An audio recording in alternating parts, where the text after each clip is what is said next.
Excellency, President Tebboune, President of Algeria and Chair of APRM, Excellencies, Heads of State and Government, representatives of Africa Peer Review Mechanism, the United Nations Economic Commission for Africa, the United Nations Commission for Africa, ladies and gentlemen.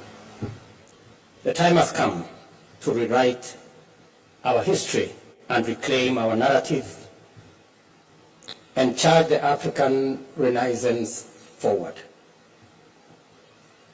Esteemed colleagues, our urgent calling is to fulfill our duty to Africa's people and ensure that our continent takes its rightful place in shaping global progress in its full capacity and potential, both as a people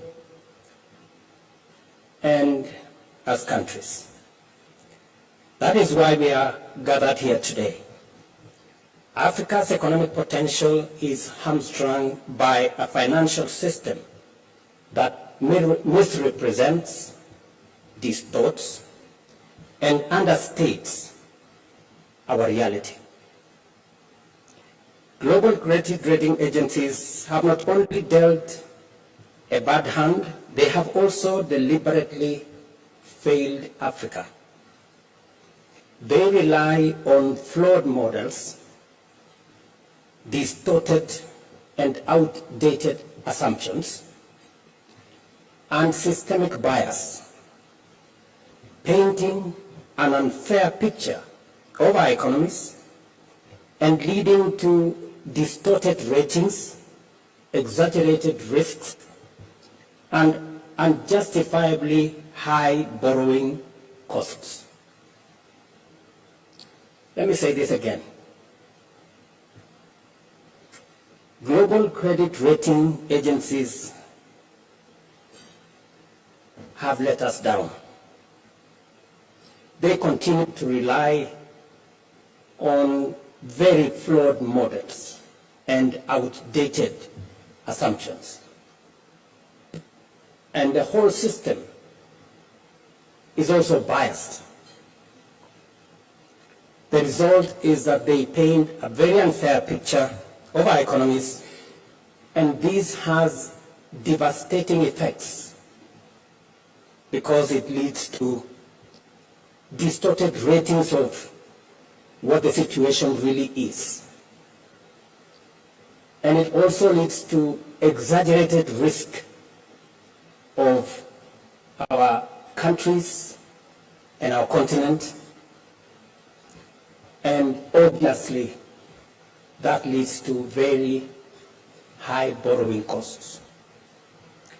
These prejudice assessments come at an enormous cost to Africa. They deter investment, distort global trade, and derail progress towards sustainable development goals.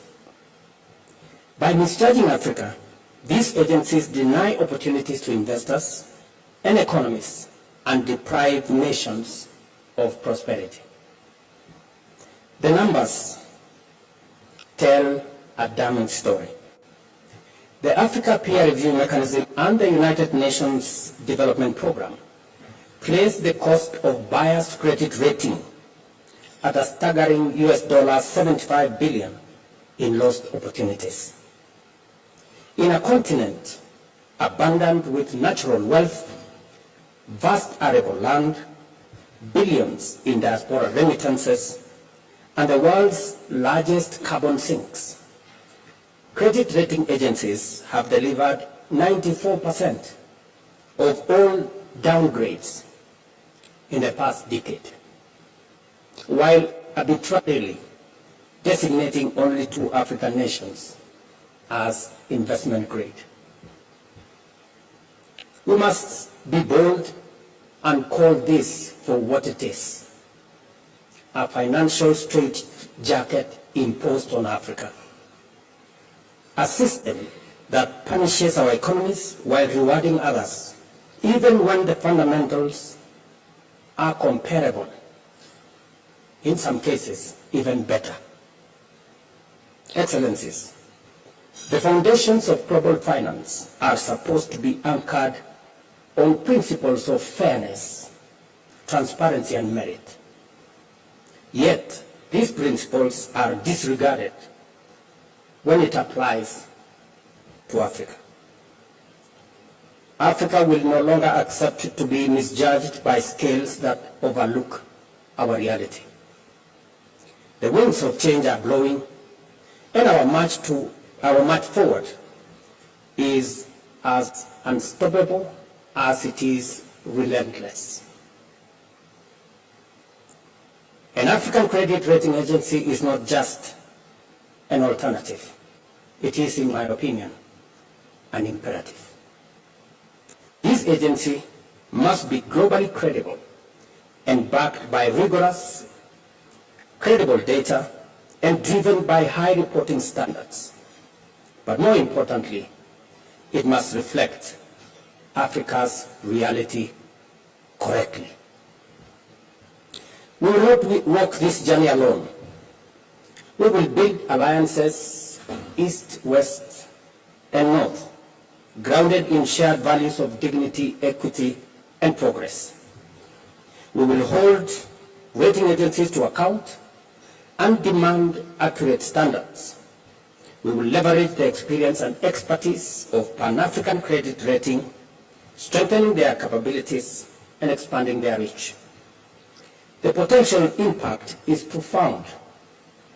Research shows that a one-level improvement in Africa's average credit rating would unlock US $15 billion in additional funding. This alone would outstrip official development assistance and meet some of the critical aspects of Africa's infrastructure needs. The opportunity is within our grasp and we must seize it.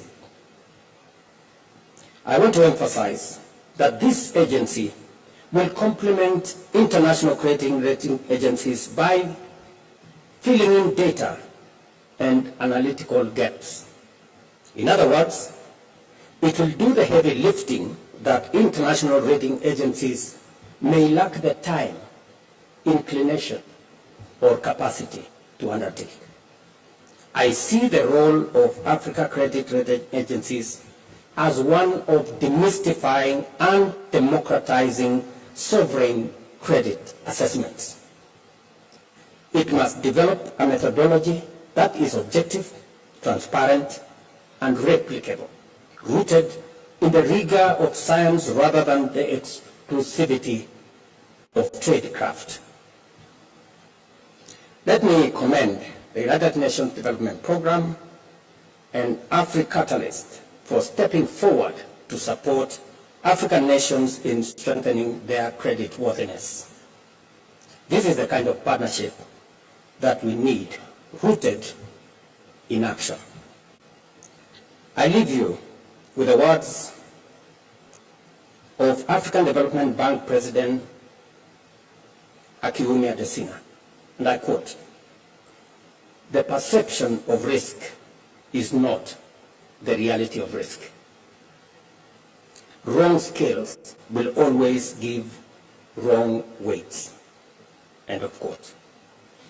It is time for Africa to use the right scales, one that reflects its true weight. The African Credit Rating Agency will do just that. Thank you.